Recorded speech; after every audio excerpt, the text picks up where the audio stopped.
I have a 1 hour timer. And it started. So, as we did in the last video, we have 1 hour to take as many wildlife photos as we can. The difference is today we have clear skies and sun. So I'm excited.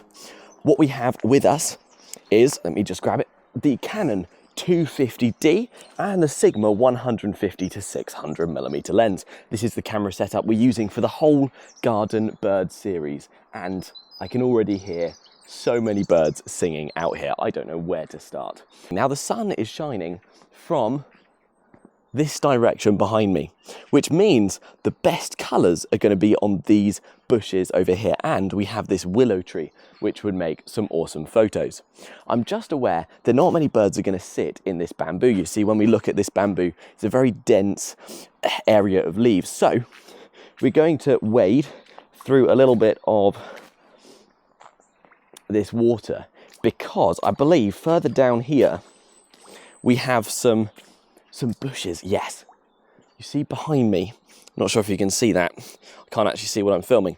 Behind me there's a bunch of bushes and there's lots of places where birds could perch, and I can already see multiple birds hopping around in these bushes, so I'm not going to waste any time. I'm going to start taking some photos.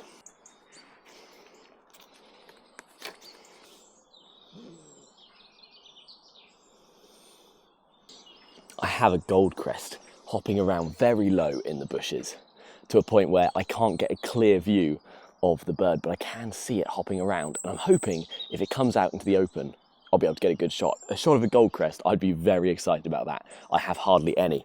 Currently have a robin up in the tree. We got plenty of light, which means I'm going to pop my shutter speed around 800.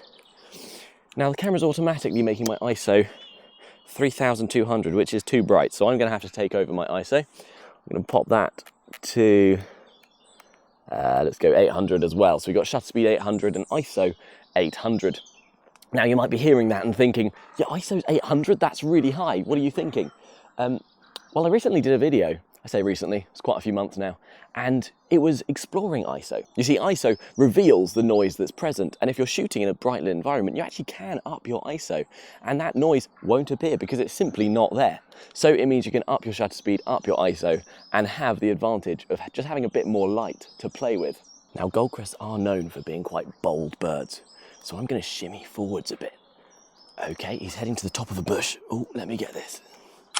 Oh, he's moving so fast. He's just like, boom, boom, boom, boom. This bird is on a mission, probably trying to get his breakfast. It's quite early in the morning, which means there's obviously a bit more bird life as well. So it's almost 10 o'clock in the morning, I think it was. Let me just double check that, because I actually don't know. Yeah, so it's currently 10:07 in the morning, which means the birds are still active. They're still looking for food after their night of not having anything. And you can hear the bird song is just everywhere. Can't get over how fast this bird's moving. I catch a glimpse of it and then it's moved. But it's staying in the same vague area.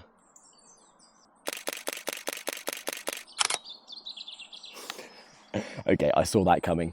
I saw a post and I thought, he's working his way along the fence. He's gonna land on that post. Okay, now the photos are not the best photos on the world, but you can clearly see the goldcrest. Don't know if you can see that, but the fence behind me is actually steaming.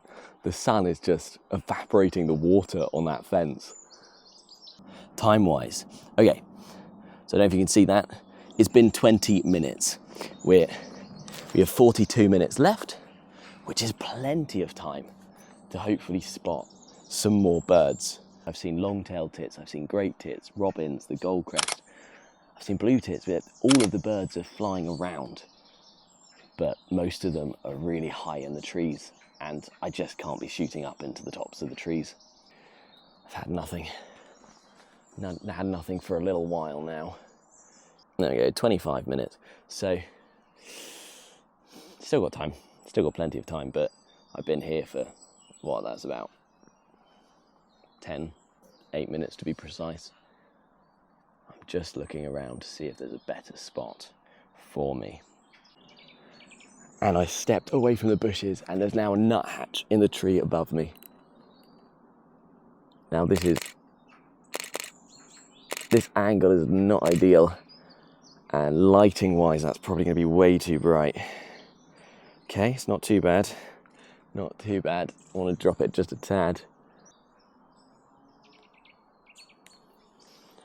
Okay, he's come closer.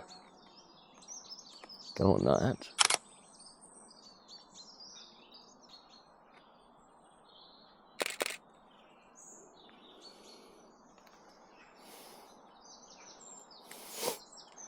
And he's gone. But that was fun. So we had a nuthatch show up. Now the angle up in the tree, it's actually craning my neck. My neck hurts a bit from shooting up that high. So I was about to say, wow, so we've had a goldcrest and a nuthatch.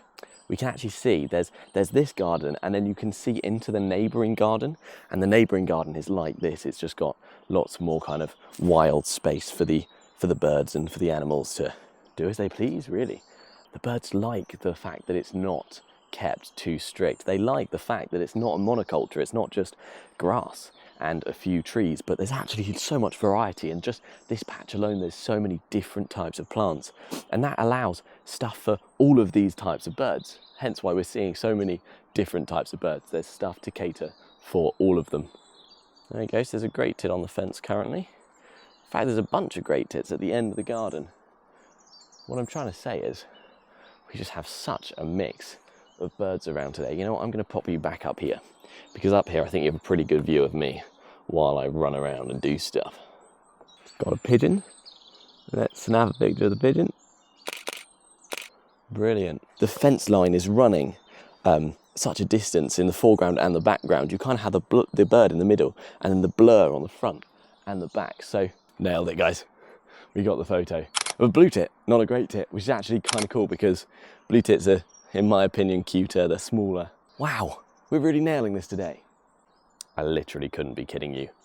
A tree creeper has just landed on a tree right in front of me. Now, when it landed, I think it saw me and it shuffled round to the other side of the tree. Now, it actually does make sense for tree creepers to be here because you can see there's loads of these large, tall trees. I think it may have flown away when it saw me.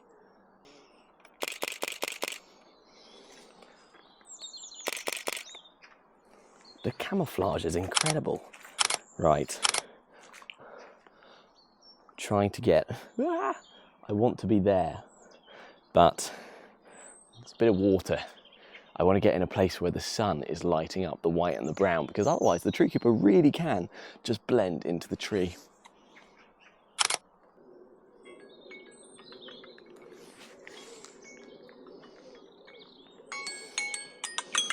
And there it goes. That's our timer.